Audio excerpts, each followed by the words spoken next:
arababwira ngo igifite agaciro nuko mwakagombye kugenda mugifite umucyo, kuko umwijima uraje. Niba umwijima uje, abantu benshi bazagenda muri uyu mwijima, kandi iyo umuntu agenda mu mwijima arasitara. Urukungu narwo rurindirirwe gutwikwa, kuko uru rukungu araruhaze ruri mu nzu y'Imana. Aba bakora ibyangwa n'Uwiteka, bakaririmba, bakabwiriza, bagahanura, bakayobora, kuko abantu benshi tugeze mu gihe gikomeye, abantu batacyubaha inzu y'Imana, abantu batacyubaha iyi nzu yitiriwe Imana, kuko abantu benshi bamenyereye inzu yitiriwe Imana cyangwa urusengero. Ari umusambanyi arinjira nk'uko yishakiye. Muzabibona mu rusengero barwana, batukana, batumvikana, barwanira amafaranga, barwanira kuba perezida wa korali, barwanira icyubahiro. Ariko nubwo barwaniraga icyubahiro ntacyo byaba bimaze. Impamvu barwanira icyubahiro nuko bagendera mu mwijima, kuko ntabwo Yesu ari kumwe nabo, kubera ibyo bari kugenda bahimba kugira ngo abantu baze birukanka cyane ngo baje kureba ko ibirema biri kugenda, kandi ari ibinyoma. Abarwaye imitwe n'ubundi bagatahana ya mitwe irushaho. Kugira ngo nimugende mugifite umucyo butabiriraho, kuko iyo umuntu agenda mu mwijima arayoba. Abantu benshi barayobye, bari kugendera mu buyobe bwa Satani, ariko Yesu ateza amaboko agira neza. Iyi ni inzu ko iteye, ani kuri gate, umuhanda w'imbere ushashe amapave no ku baturanyi. Urinjira muri parikingi, y'imodoka ebyiri ziparitse neza. Ukaza iyo jaride wateramo indabo ushaka. Ubu harimo utuboga two kurya. Ngiyi mu rubaraza, urubaraza rwo hanze, ko harimo amatara meza na spotlight. Aza ugere muri salo nini rwose, irimo amatara meza.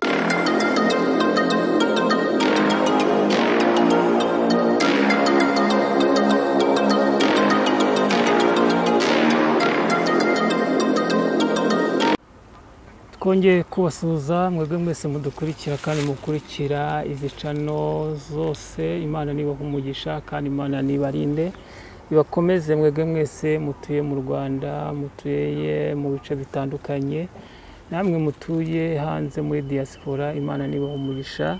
Reka tubashimire uburyo mudukurikira, mukanda subscribe, like, comment mu buryo butandukanye. Niba mwabikunze mudutere inkunga nk'iyo ngiyo kandi subscribe.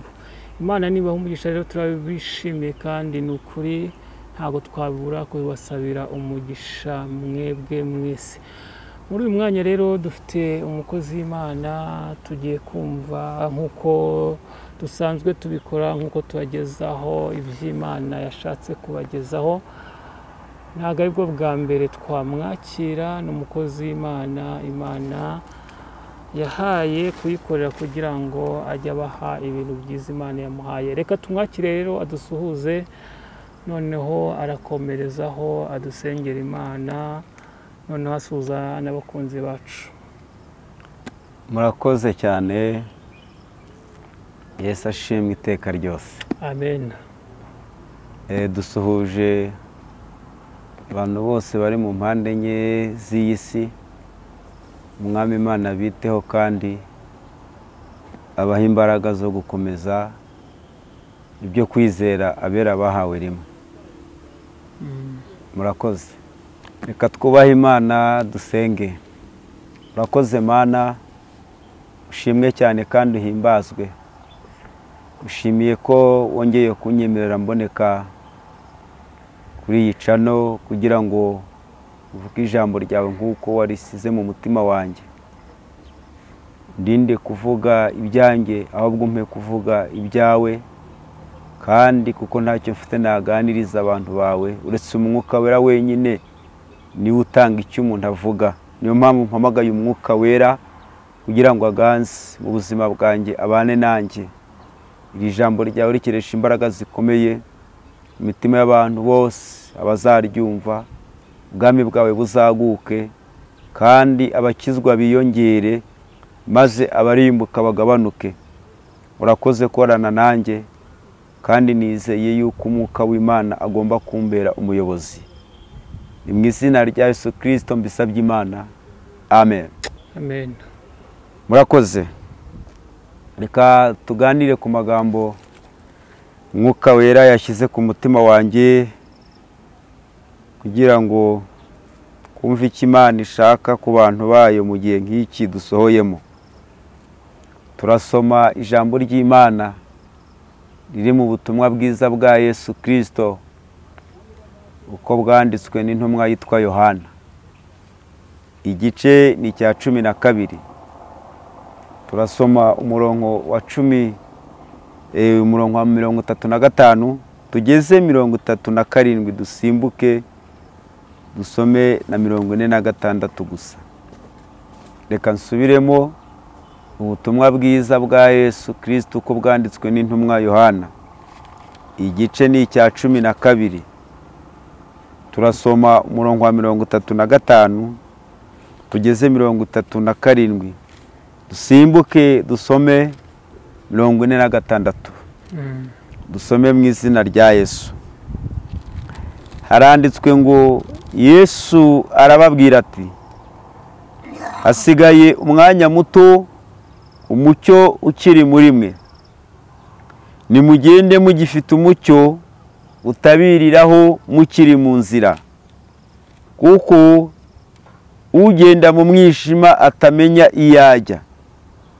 Mwizere umucyo mugifite umucyo, kugira ngo mube abana b'umucyo. Yesu amaze kuvuga atyo aragenda arabihisha. Nubwo yakoreye ibimenyetso byinshi bingana bityo imbere yabo, ntibamwizeye.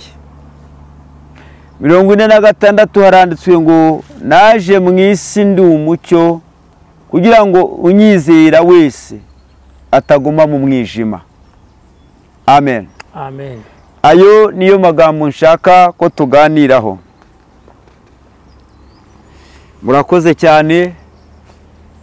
Dushimiye Imana yaturinze twese, dushimiye Imana yabarinze mwese aho muri mu mpande enye z'isi, mu bihugu bitandukanye. Imana ishimwe ko ikomeje kubarinda, kandi Imana ishimwe ko ikomeje kuturindana n'imiryango yacu twese, ikaturindana n'itorero ndetse n'igihugu dutuyemo. Imana ikaturindira hamwe twese.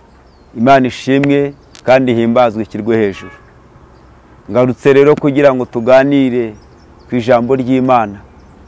Ijambo ry'Imana nsomye riravuze ngo Yesu arababwira ngo nimugende mugifite umucyo utabiriraho, kuko iyo umuntu agenda mu nzira akagendera mu mwijima, ahajya hose ntabwo ashobora kuhamenya kubera ko ari kugendera mu mwijima.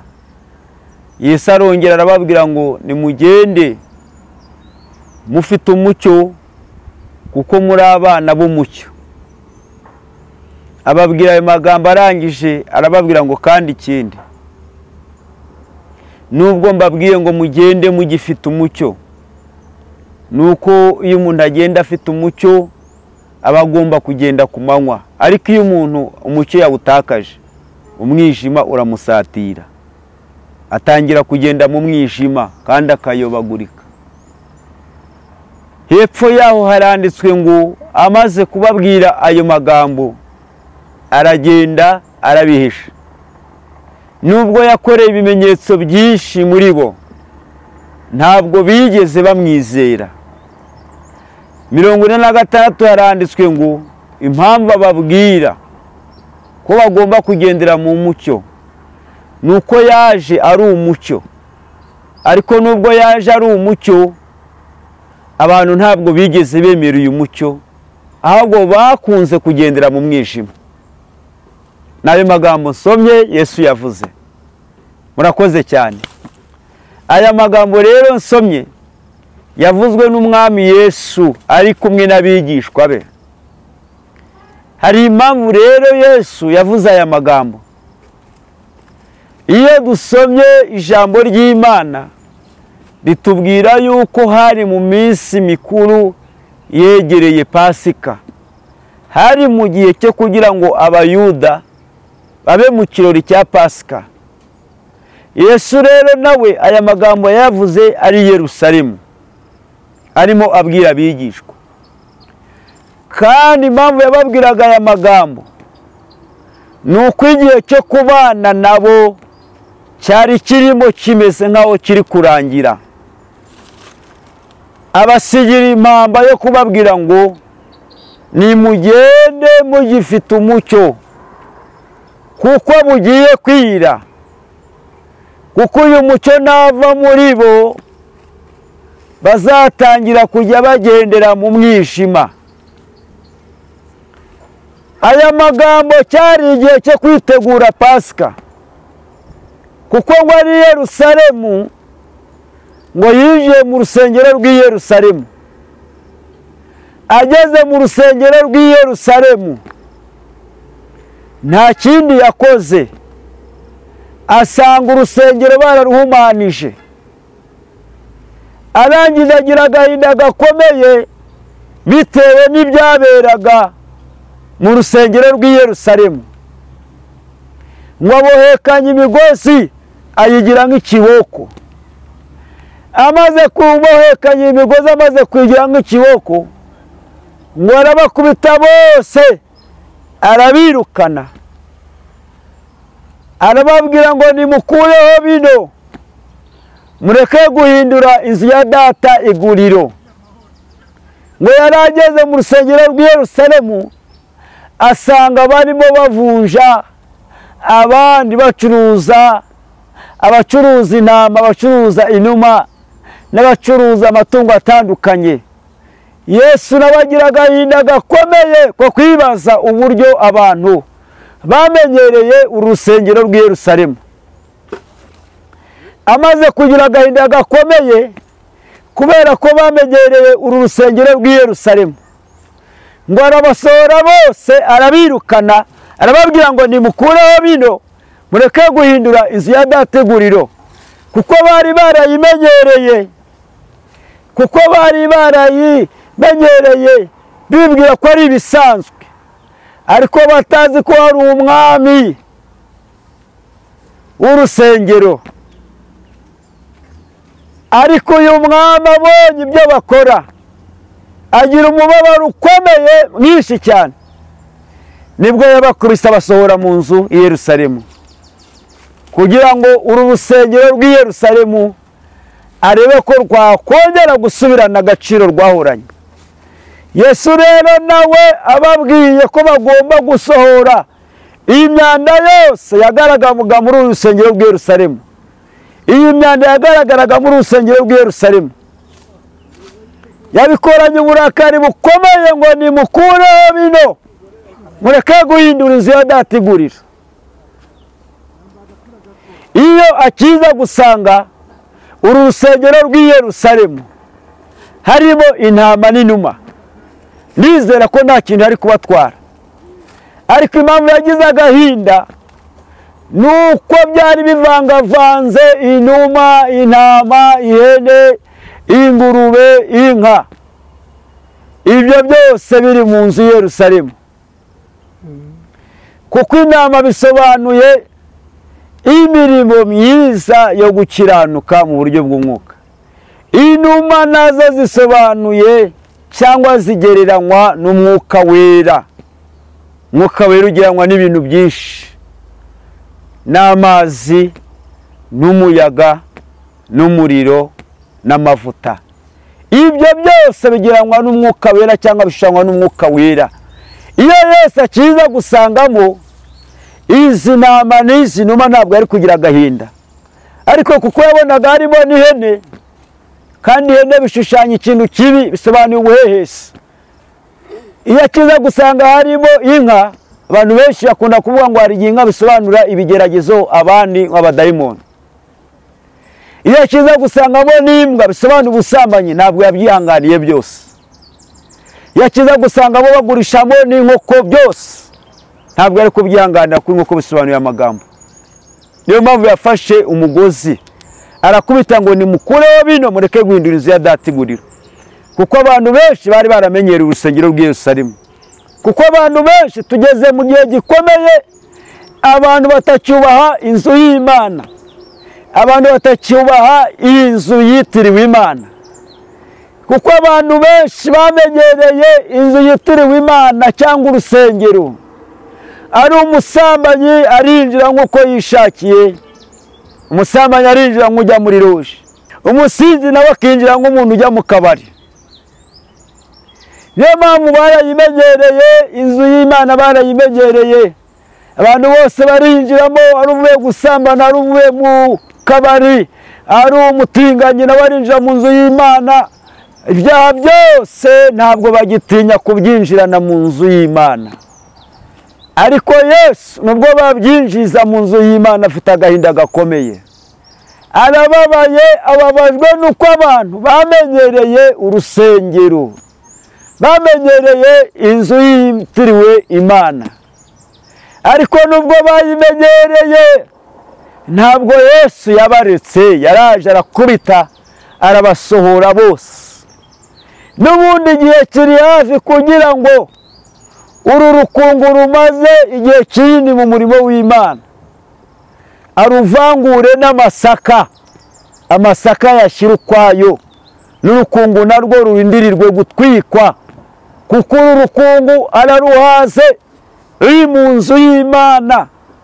Aba bakora ibyangwa n'Uwiteka, bakaririmba, bakabwiriza, bagahanura, bakayobora, kandi bakabikorana gukiranirwa kwabo. Ariko Yesu ntabwo azongera kwemera ikibi kigomeza kuboneka mu nzu yitiriwe izina ryayo. Ntabwo azabyemera.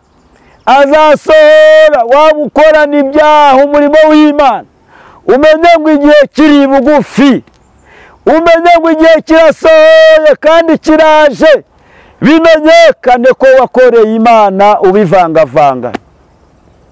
Ariko igifite umumaro ni uko ugomba kubaha Imana, ugasenga, ukareka icyaha n'igisa n'ikibi icyo ari cyo cyose. Kandi Yesu atazagusohorana n'ikizira cyawe n'intama ndetse n'ihene n'ibiki byose, n'imbwa n'inka n'ihene n'inkoko byose. Arabirambiwe ibintu by'ikivange, intama, inuma, inka, ingurube, imbwa, inkoko. Ibyo byose Yesu arabirambiwe, ahubwo ashaka kuvangura kugira ngo igifite umumaro ari cyo kiguma mu rusengero rwitiriwe izina ryayo. Arangije rero amaze kweza uru rusengero rw'i Yerusalemu, ngo abantu bumvise amakuru y'uko Yesu yaje i Yerusalemu, ngo bakajya babazanira abarwayi akabasengera bagakira, abarwaye imyuka mibi, abarwaye abadayimoni, abarwaye indwara zitandukanye, Yesu agatangira kubakiza. Ntabwo Yesu yagukiza niba ufite ikibazo cy'urwayi cyakunaniye kikuremerereye, uri umusambanyi uhura n'ibiki byose, ufata ibyo ubonye, ubusambanyi, ubujura, ubucakura, ubwicanyi, ibyo byose Yesu ntabwo yagukiza, ahubwo nutareba neza ubwo burwayi buzakwica. Ariko ndakugira inama uyu munsi wa none, niba ushaka gukira indwara yawe, akira Yesu nk'umwami n'umukiza mu buzima bwawe. Niba ushaka gukira icyo cyago, ntukizwe, ureke ibyaha, nuve mu ngeso mbi, maze ubwo burwayi bwakunaniye, abaganga bananiwe, abadogiteri bakomeye, ubwo burwayi bwananiranye, Yesu afite imbaraga zo kugukiza. Niko tujya turirimba ngo niwe ufite imbaraga zihagije zo gukiza ababembe, agakiza n'imitima. Niyo mpamvu rero nanjye nkubwiye ngo bamaso, bamaso, kuko Yesu ari hafi kuza kureba itorero rye, kuko Yesu ari hafi kuza kureba umugeni yakoye amaraso y'igiciro cyinshi. Yesu ashimwe cyane.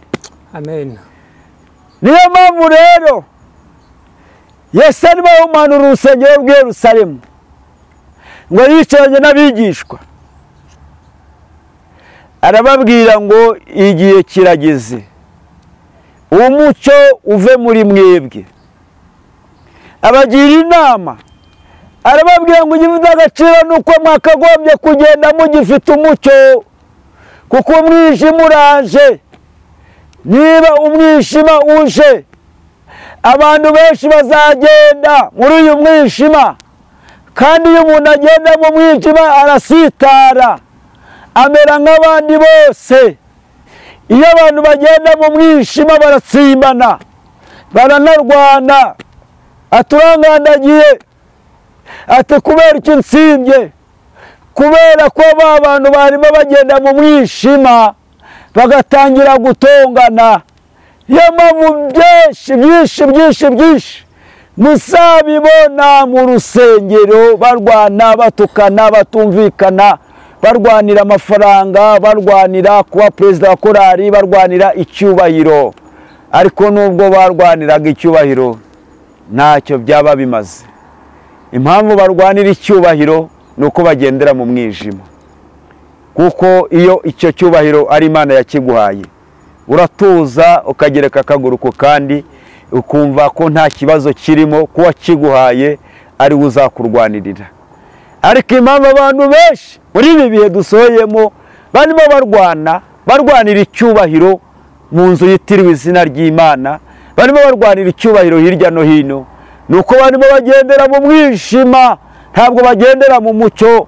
Ariko ndabagira inama ko bakagombye kugendera mu mucyo, kuko uyu mwijima uzarimbura abantu benshi, kuko uyu mwijima abantu benshi bawurwaniramo. Yesu abagira inama ngo nimugende, umucyo ukiri kumwe namwe, kuko nimugenda uyu mucyo mukiri kumwe, uyu mucyo uzabatambutsa ahantu mutakwitambutsa, uyu mucyo uzabarokora ibikomeye, uyu mucyo uzababera umucyo bakomeze mu buzima bwanyu bwa buri munsi. Ariko nimusiga umucyo muzahura n'ibikomeye. Arababwira ngo nimugende nk'abana b'umucyo. Iyo umuntu agenda nk'umwana w'umucyo, ategereza icyo uyu mucyo uzakora, ategereza icyo uyu mucyo uzamuremera. Ariko iyo adakeneye gutegereza umucyo, rimwe na rimwe yicira inzira, rimwe na rimwe ntakora ibikwiriye, rimwe na rimwe arakiranirwa kubera ko yatangiye gusatira umwijima. Niyo mpamvu rero ni kukubwira ngo nimugende mugifite umucyo mutabiriraho, kuko iyo umuntu agenda mu mwijima atamenya iyo ajya. Erega umucyo hano Yesu yababwiraga niwe wivugaga, yashakaga kubabwira ngo bakiri kumwe nawe, nibagende bakiri kumwe nawe, kandi nibamukure ikintu cy'umumaro, nibamukure ikintu cy'agaciro, nibamukure ikintu kizabatunga, kuko hari igihe kizagera nawe ari muri bo, kuko hari igihe kizagera bajya baririmba ariko Yesu atari kumwe nabo, kuko hari igihe kizagera bazajya babwiriza ariko Yesu atari kumwe nabo, kuko hari igihe kizagera bajya bayobora amatorero n'amadini ariko Yesu atari kumwe nabo, kubera ko banze kugenda bafite umucyo, ahubwo bikundiye umwijima. Ariko Yesu abagira inama ngo nimugende mugifite umucyo butaza kubiriraho. Niyo mpamvu uzabona abantu benshi bakora uyu murimo w'Imana ariko umucyo atari kumwe nabo, rimwe na rimwe bakihimbira ibitangaza.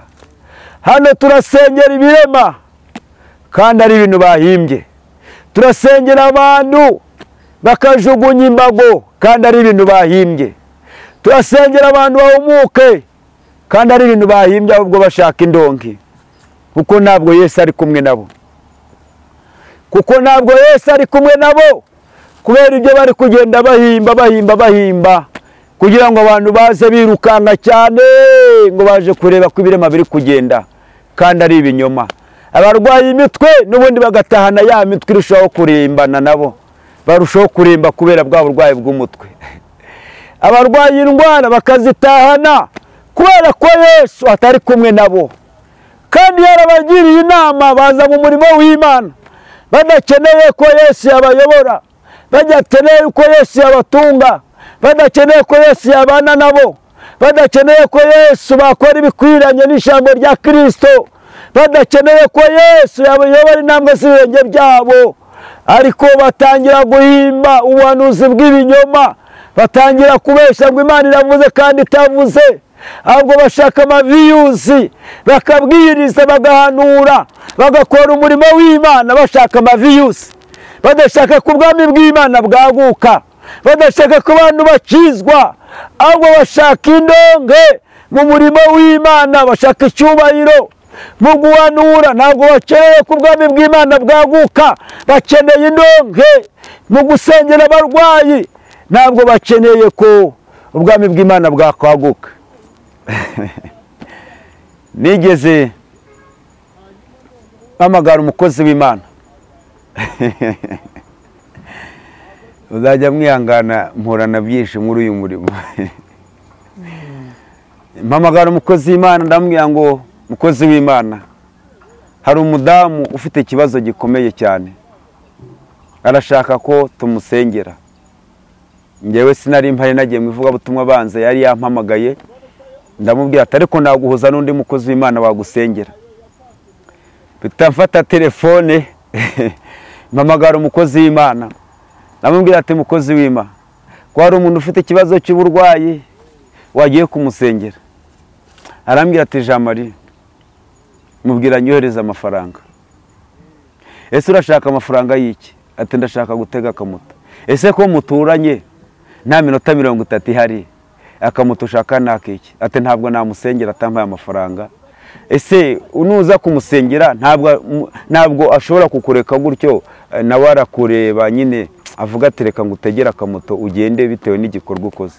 Ati hoya, nge namusengera abanje kuyohereza, nashake ntayambe. Nanjye ngira agahinda k'umurimo w'Imana. Ngize agahinda k'umurimo w'Imana, icyo nakoze naravuze ngo izo mpano zawe Imana izazizimya. Ntabwo ari Imana yaguhamagaye, ntabwo yaguhamagariye gukorera amafaranga. Umuntu niba kwitabaje ko arwaye, ko afite ikibazo kimuremeye kandi akeneye amasengesho, wamufashije ukamusengera, izo mpano zawe nta myaka 2 zizamara ukizifite. Nubwo wazigumana uzajya uzipiratisha abantu bamenye ngo uracyari kumwe n'Imana. Umudamu agira agahinda gakomeye, nuko muvuze. Uwo mudamu agira agahinda gakomeye, ahita atumira abatumishi bagira nko muri 5.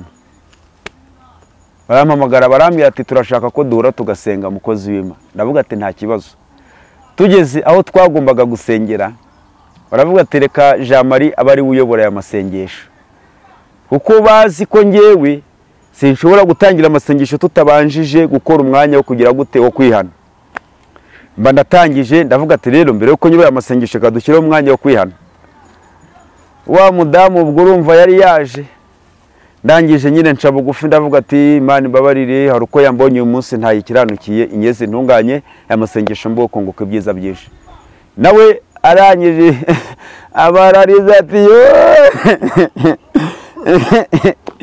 ararira ati ngewe Jean Marie mbabarire. Ese akubabarira iki? Ati Jean Marie natavuge ngo izi mpano ngo Imana yampaye ngo nta myaka 2 ngo nzazimarana, ngo Imana izazanyambura. Babatumisha ati reka aho yavuze nabi. Aterega izi mpano ziba zaraturuhije. Ati tuba twaragiye gusenga mu misozi ngo Imana duhe impano. Undi atereka ya mwabantu mwe kujya gusengera umuntu ugiye n'amaguru biragora. Ati rwose yagombaga gutega akamoto. Atari kwiza impano numva abantu bose batumishi bose bagira nko muri 5. Bose barangwishkurije ati reka impano zaraduhenze. Ndababwira ati ati namubwiye nabi. Ati ambabarire ko namubwiye nabi. Ariko se uyu munsi wa none aracyazifite. Niba kina zifite nizo gupirata abantu bya bindi bavuga ngo indondogozi y'ikirondwe isigara ku ruhu, inka yarariwe kera. Cyangwa bimwe bavuga ngo amase ya kera ntagiho mu rutaro. Cyangwa se bya bindi bajya bavuga, ndabyibagiwe uburyo bakunda kubivuga, nimbyibuka ndaza kubivuga. ashaka kuvuga iki rero? Ashaka kuvuga ni rya jambo bakunda kuvuga, kuba umuntu yarazi ko ngewe ndi umuhanuzi, noneho twazahura mu kwa gatandatu mu kwa gatanu akagira ngo ndacyari umuhanuzi kandi ntakiriwe. Kuba rero uyu munsi umuntu yakubona uri umuvugabutumwa, uri umuhanuzi cyangwa uri pasiteri runaka, nyamara twazahura undi mwaka agasanga ntugihanura, we abantu benshi bakaza bakugana ngo basengere kuko bari bakoze mu bihe bya mbere uhanura ubwiriza, ariko wafata akanya ngo ubwirize bakibaza ibintu ubwirije ari ibiki, bakabona nta buryohe. Rimwe na rimwe ibyo uhanura byose uri guhanura ukoresheje amarangamutima, kuko impano yarazimiye kera, intazo ugifite. Ariko narabivuze ndavuga ngo nta myaka 2 uzazimarana. Kwezi kwa 7 ndizera ko ariho batangiye gufunga ibintu by'insengero, mu kwa 8 hagati gutyo, hagati kwa 7 no kwa 9. Ariko se ubu ngubu aracyahanura. Imyaka 2 ntirashira, umwaka wa mbere uzashira mu kwa 7 k'uyu mwaka. Nabimubwiye ku itariki 15 sinzabyibagirwa. Umwaka urashira muri uyu mwaka, umwaka wa mbere. Undi wa kabiri uzuzura mu kwa 7 kwa 2026. Ntaza zaba gifite. N'uyu munsi nibyo ahanura nuko. Ariko ibyo byose nagiye mpora nabyo muri uyu murimo w'Imana. Nari ngendere kuvuga ikirere. Ni mpamvu abantu benshi bakora uyu murimo w'Imana, abantu bakibwira ngo baracyari abakozi b'Imana, baracyahanura kandi basigaye babivangavanga. Nge ntabwo wambwira ngo Imana iravuze mbyumve uri umusambanyi, uri umusinzi, uri umuhehesi, nubwo bavuga ngo uzagara ku bitugu by'abapfapfa. Ntabwo itiyo yanduye, muzabikore namwe mugerageze murebe. Muzafate itiyo yanduye, nimurangize mucishemwe amazi, noneho mumbwire niba ayo mazi azagera hariya kuri robine ari amazi, azaba ari amazi mazima, azaza ari ibiziba.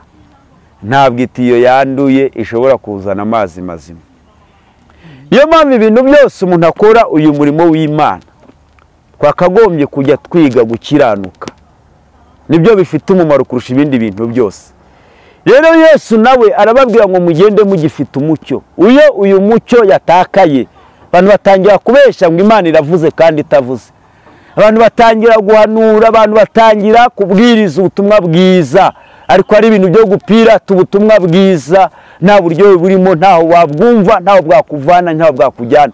Ntabwo rero mba ndi kuri iyi cano kugira ngo ngewe bakoma amashyi ko nabwirije. Ntabwo bari kuri iyi cano kugira ngo mbone views nyinshi. Ntabwo nyiriho kugira ngo mbone indonke. Nyiriho kugira ngo ndebe ko ubwami bw'Imana bwakwaguka, ku ijambo ry'Imana abanyabyaha bareka ibyaha, abakora ibidakwiriye bakakira Kristo akabayobora. Niba uri umusambanyi, uri umusinzi, uri umujura, uri umuhehesi, uri umunyamoko, ibyo ukora byose mbangira ngo ukizwe uhure na Yesu akuyobore. Umugabo wese anyurwe n'umugore we, umugore nawe anyurwe n'umugabo we. Urubyiruko rureka ubusambanyi.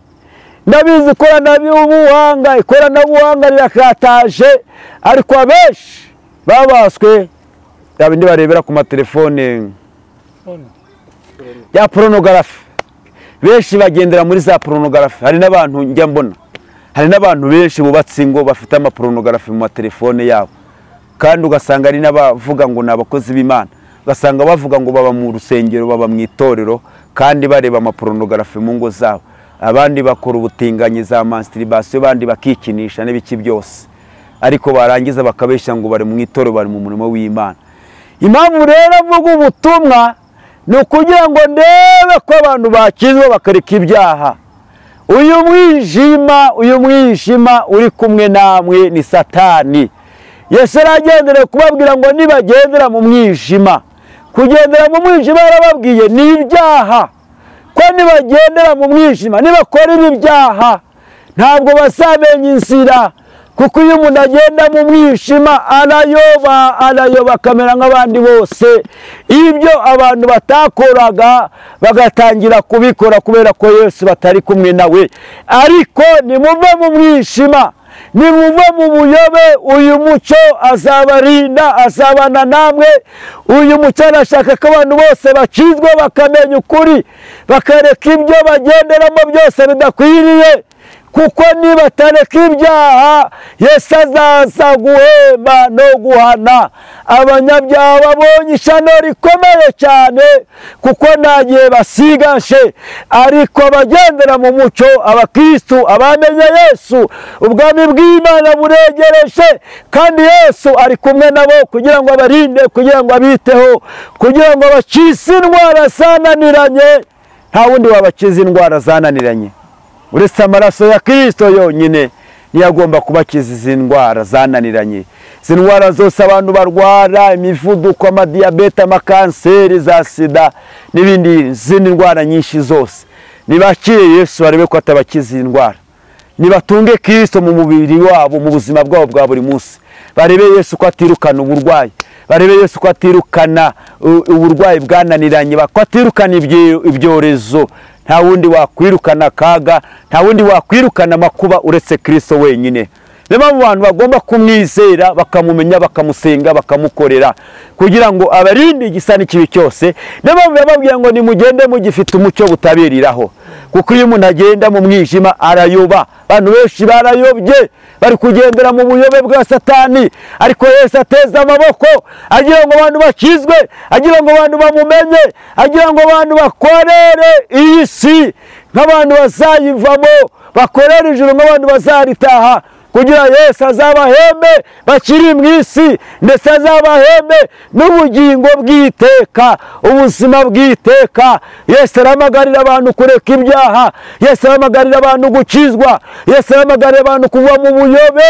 Nimukorere Kristo wabitangiye, akemera kuza mu isi, akatubera igitambo gikwiriye. Abantu nibareka ibyaha, abantu nibamumenye, bamusenge, bareke kugendera mu mwijima. Umwijima uzabahitana nibakomeza kugendera mu mwijima. Ibyo bifite agaciro nuko abantu bakagombye kuva mu mwijima, nuko abantu bakagombye kumenya ukuri kw'ijambo ry'Imana. Ntabwo ari ngewe kuri, ukuri ni Yesu, kandi ukuri ni ijambo ry'Imana.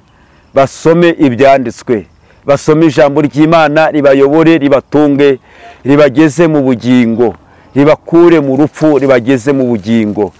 Iyo umuntu rero akora ibidakwiriye aba ari kugendera mu mwijima.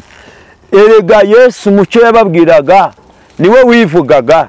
Indirimbo y'121 iravuga ngo Yesu niwe mucyo wanjye, amurikira inzira, emerine intege zanjye, nizera kwandengera. Amurikira inzira, amurikira inzira, emerine intege zanjye, nizera kwandengera. Amurikira inzira, amurikira inzira, emerine intege zanjye, nizera kwandengera. Eka turekeraho kuririmba, ariko Yesu niwe mucyo, niwe wivugaga hano avuga ko ari we mucyo. Ntabwo yigeze abahishurira ko ari we wivugagwa, ko ari wo mucyo, ariko umucyo yababwiraga niwe. Hari aho twasomye kuri 46 havuze ngo naje mu isi ndi umucyo, kugira ngo unyizera wese ataguma mu mwijima. Ndabahendahenda banyamasengesho, ba pasteri, ba bishopu, ba ponso, ba reverandi, bahanuzi, bavuga butumwa. Ndabahendahenda mbinginga kugira ngo mukorere Yesu, muve mu mwijima.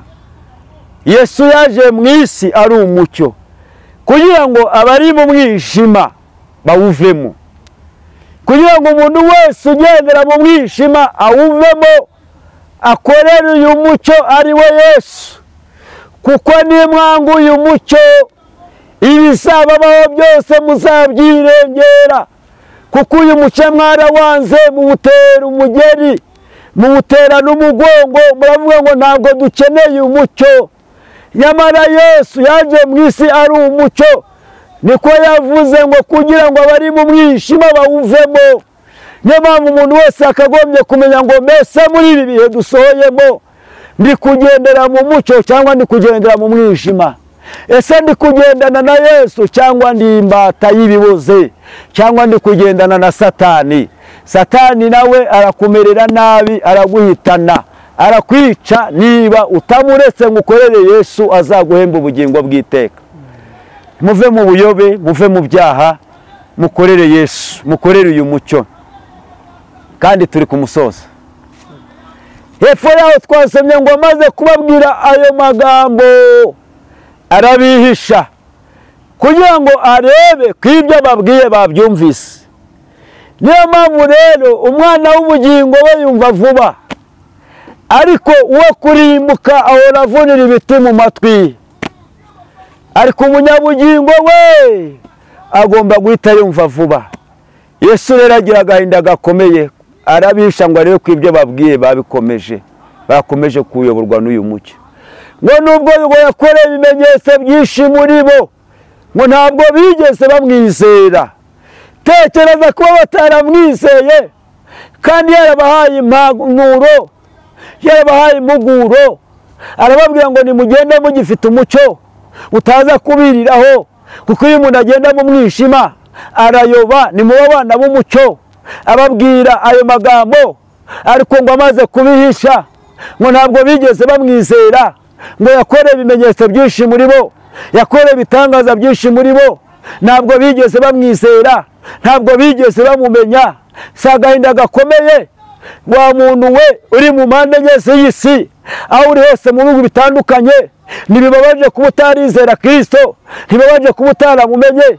Icya mbere kimwe cyo ni uko yakugize umuntu, ntabwo yakugize itungo, ntabwo yakugize inyamaswa, ntabwo yakugize ikiguruka mu kirere, ibiguruka, ntabwo yakugize ibikururuka, ntabwo yakugize inyamaswa, cyangwa ntabwo yakugize amashyamba.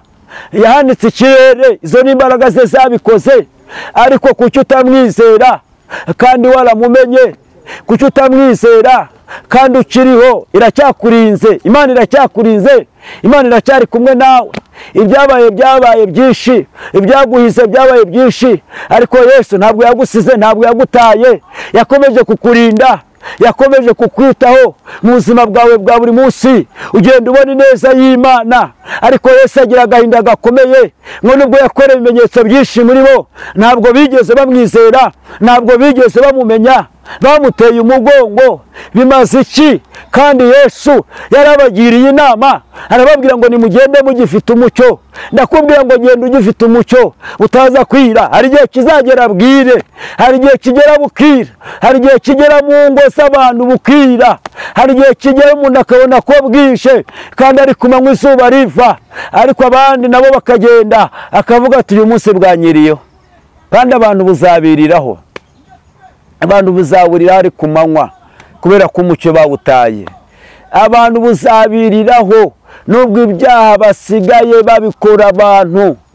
Abantu basigaye babikora nk'inka iri koga mu nyanja cyangwa se mu kiyaga cyangwa mu mazi, ahariho hose uko mwivuruguta. Abantu basigaye bameze nk'ingurube zivuruguta mu isayo, niko abantu basigaye bivuruguta mu byaha. Nubwo abantu barimo bivuruguta mu byaha, ibyo byaha abantu barimo bivurugutamo bameze nk'ingurube. Nubwo iyo ngurube bameze nk'ingurube ngo yogejwe ikongera igasubira mu isayo, biba bimaze iki? Nimugarukiraho bantu banyumva, nimugarukiraho. Yesu ari hafi kuza guhemba no guhana. Nimugende mugifite umucyo butabiriraho. Iyo umuntu agenda mu mwijima arayoba. Mwirinde kuyoba. Yesu arabahamagarira kwezwa, gukiranuka, kuva mu byaha, kugira ngo abayobore mu buzima bwanyu bwa buri munsi, azabahe n'ubugingo. Naza kureba itorero azasange muri maso. Nimukomere, nta cy'Imana yavuze kitazabaho, nta n'Imana yavuze kitazasohora. Ibyo yakubwiye, ibyo yavuze byose bizasohora kandi bizabaho. Nimuba kumwe nawe azabahemba ubugingo bw'iteka. Nimureka ibyaha, nimuva mu ngeso mbi mukizera Yesu akabayobora, guhera uyu munsi ijambo ry'Imana nirigire umumaro ukomeye. Murye umutsima utera imbaraga, munywe no ku mazi y'ubugingo. Amen. Mwakire neza ijambo ry'Imana. amen. Imana rero iguhe umugisha umukozi w'Imana, ndawakire mu izina rya Yesu. rwose wa watubwirije ku ijambo ryiza cyane rikomeye cyane, tugendere mu mucyo, Yego, kuko tugendere muri Kristo Yesu. Namwe rero mudukurikira turabashimiye, reka tugendere mu mucyo kuko ni Kristo Yesu. Nugendera mu mucyo, Imana nayo izaba iri kumwe nawe. Reka rero tubashimire, reka nawe tugushimire mukozi w'Imana, tuguhe karibu udusoreze udusengera Imana, utange na nimero zawe kugira ngo n'abazagukenera bazabe baguhamagara bakubone. murakoze cyane. Nimero yanjye nkoresha ni 078 454 45 18. Jean Marie Vianney Bizimana. Senga Imana. Murakoze. Mana, turagushimiye ku bw'aya magambo yaherekereshe imbaraga zikomeye mu mitima yacu twese, kandi ijambo ryawe rigira umusaruro ukomeye hirya no hino ku isi. Abazaryumva bose rizabagira umumaro, ribakure mu rupfu ribageze mu bugingo. Urakoze rero kumvise gusenga, komeza uturemere imbaraga n'amavuta, kandi ubwo uzaza kureba itorero ryawe uzasange nanjye ndi maso narakwizeye narakumenye. Turinde gucogora muri ibi bihe dusohoyemo bikomeye, ahubwo duhe imbaraga z'umwuka wera kugira ngo dukomeze kwezwa mu buzima bwacu bwa buri munsi, kugira ngo dukomeze gukirizwa ahagaragara n'atagaragara, tube mu buzima bwo gukorera Kristo, tube mu buzima butinya icyaha, tube mu buzima bunesha ibigeragezo, tube mu buzima bwiza bw'abanyamasengesho, ubuzima budakora ibyaha, ubuzima bwo kwizera Kristo ko ari we watwitangiye akatubambirwa ku musaraba i Golgotha, kandi twizera ko azaduha ingororano z'iteka ryose.